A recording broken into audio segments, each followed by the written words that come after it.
Hi, welcome back to Ing with Shaz. Shaz is here. Dear viewers, if you are new to my channel, please subscribe. Dear viewers, today we gonna study past tense. Let's start.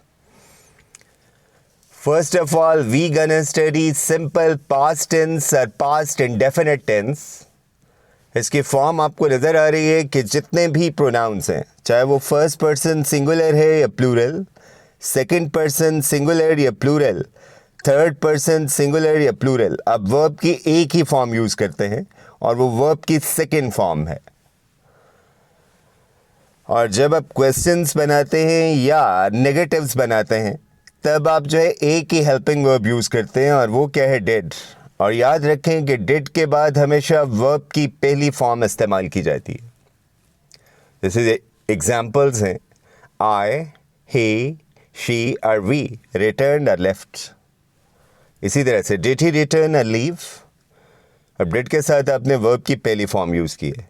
Yes he did, no he didn't, he didn't और didn't return और leave. तो याद रखें बहुत आसान है, form इसकी सबसे ज़्यादा आसान है कि वर्ब की सेकंड फॉर्म और इंट्रोगेटिव्स और नेगेटिव्स बनाने के लिए हेल्पिंग वर्ब डिड और डिड के बाद हमेशा वर्ब की पहली फॉर्म यूज़ होती है।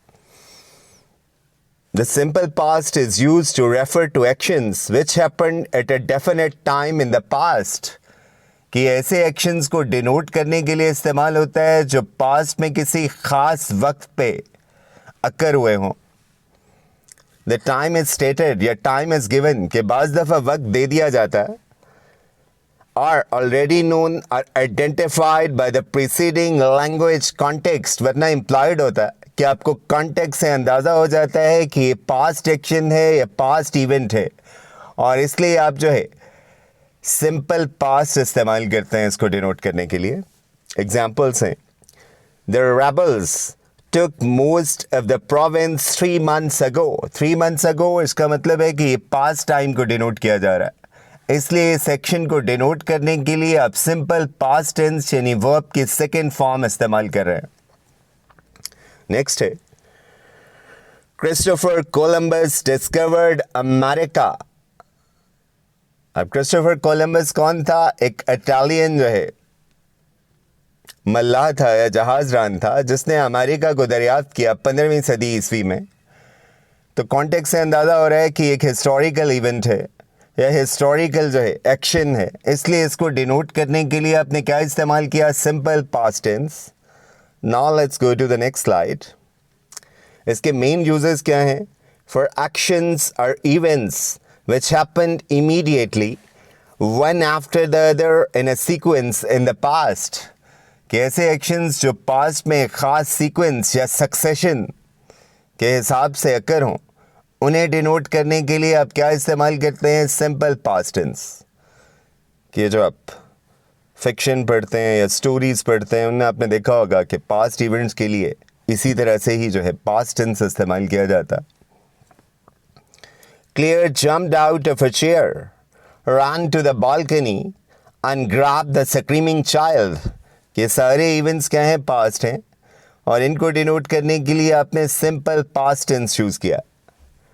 फिर जो पास्ट हैबिट्स हैं या स्टेट्स हैं कि जैसे प्रेजेंट हैबिट्स और स्टेट्स के लिए आप सिंपल प्रेजेंट चूज़ करते थे, इसी तरह से पास्ट हैबिट्स और स्टेट्स के लिए आप सिंपल पास्ट चूज़ करेंगे। वी ऑफन और ऑलवेज और नेवर, ये सारे मैंने आपको बताए थे कि एडवर्ब्स ऑफ फ्रीक्वेंसी हैं जिनके ज़रिए आप फोर्स ऑफ हैबिट को डिनोट करते हैं। To church together when I was a child, कि जब मैं छोटा था तो हम अक्सर चर्च जाया करते थे। I was fat when I was a teenager, कि ये भी पास्ट ही है कि जब मैं 14-15 साल का था तो मैं खासा मोटा ताज़ा था। फॉर परमानेंट एक्शंस और सिचुएशंस इन द पास्ट, कि आपने सिंपल प्रेजेंट में भी पढ़ा था कि उसे आप परमानेंट एक्शन या सिचुएशंस को डिनोट करने के लिए इस्तेमाल करते हैं प्रेजेंट में। तो अगर आप पास्ट में डिनोट करना चाहते हैं तो आप सिंपल पास्ट टेंस चूज करेंगे।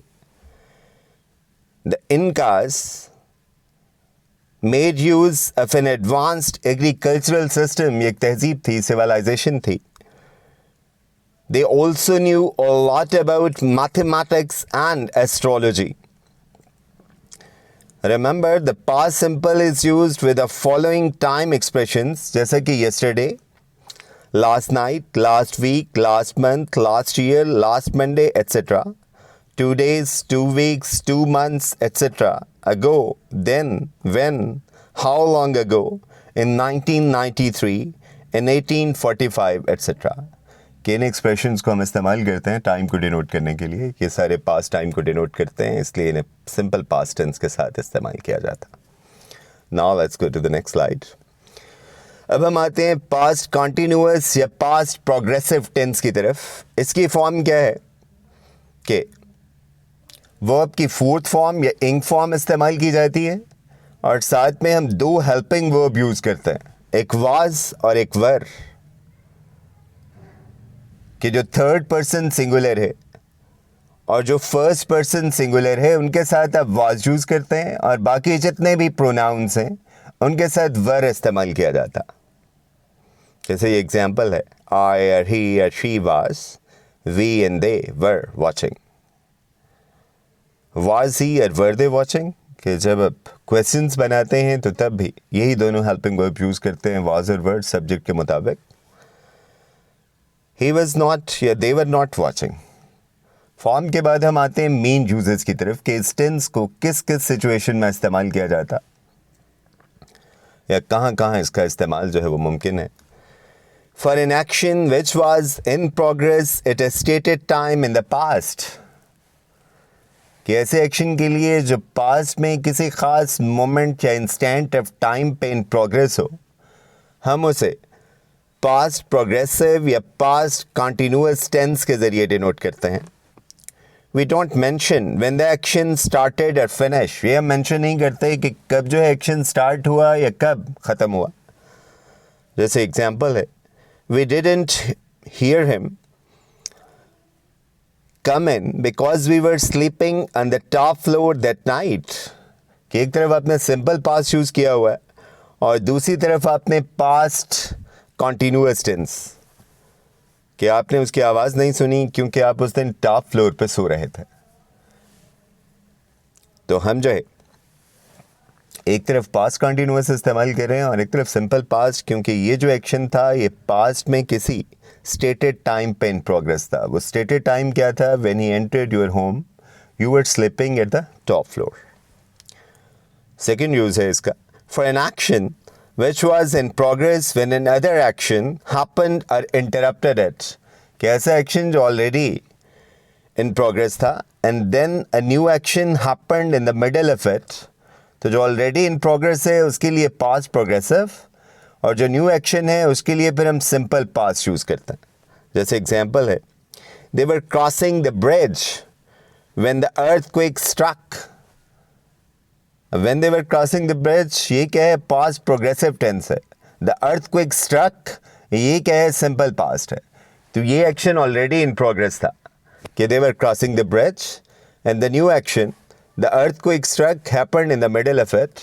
तो जो already in progress होगा उसके लिए हम क्या इस्तेमाल करेंगे? Past progressive या past continuous tense. और जो नया action होगा उसके लिए हम simple past use करेंगे. Now let's go to the next slide.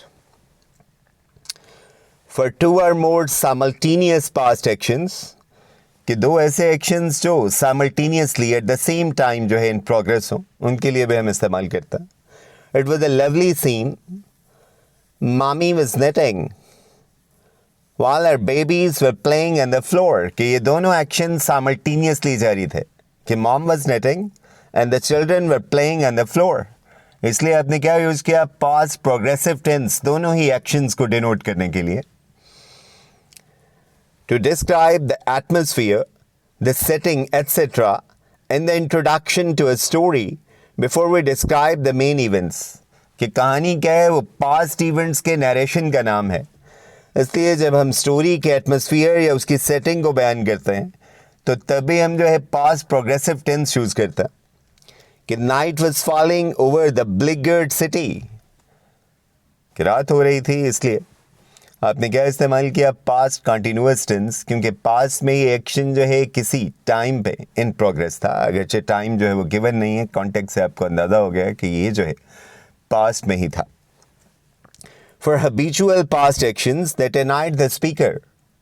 जैसे पिछले लेक्चर में मैंने आपको बताया था ना कि प्रेजेंट कॉन्टिन्यूअस टेंस बाज़-औक़ात हम जो परसिस्टेंट और ऑब्स्टिनेट हैबिट्स हैं उनको डिनोट करने के लिए इस्तेमाल करते हैं कि ऐसी हैबिट्स जो वार्निंग और एडवाइस के बावजूद आप तब्दील नहीं करते, तो अगर वो पास्ट की होंगी तो फिर आप पास्ट कॉन्टिन्यूअस यूज़ करेंगे, क्योंकि आपने पढ़ा है कि प्रेजेंट हैबिट्स के लिए जो नेगेटिव नहीं होती हम सिंपल प्रेजेंट यूज़ करते हैं, और पास्ट हैबिट्स के लिए हम सिंपल पास्ट यूज़ करते हैं। मगर ये जो ऑब्स्टिनेट हैबिट्स हैं अगर वो प्रेजेंट में होंगी तो सिंपल प्रेजेंट की बजाय हम प्रेजेंट कॉन्टिन्यूअस यूज़ करेंगे, और अगर वो पास्ट की होंगी तो फिर सिंपल पास्ट की बजाय हम पास्ट कॉन्टिन्यूअस टेंस इस्तेमाल करेंगे।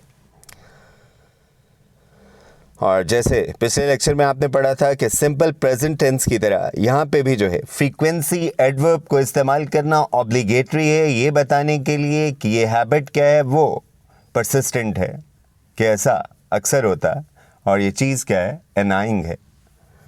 माई daughter's boyfriend was always phoning her at lunch time, वो एग्जाम्पल दोबारा कोट कर रहा हूँ कि वहाँ मैंने आपको बताया था my daughter's boyfriend is always phoning her at lunch time.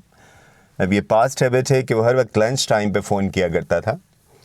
The neighbours were always or constantly shouting during the night, कि हम सारे जो है हमेशा रात को चलाया करते थे। ज़ाहिर है कि ये डिस्टर्बेंस जो है इससे क्रिएट होती थी, तो ये उनकी ऐसी हैबिट थी जो नेगेटिव थी और ये पास्ट हैबिट थी, इसलिए इसे डिनोट करने के लिए आपने पास्ट कॉन्टिन्यूअस टेंस यूज़ किया। The past continuous is used with the following time expressions, कि when, while, as, all, day, all night, all morning, etc. इन टाइम एक्सप्रेशंस के साथ हम जो है mostly past continuous tense use करते हैं। Thank you for patiently listening to me. अल्लाह हाफ़िज़। Stay blessed, stay safe.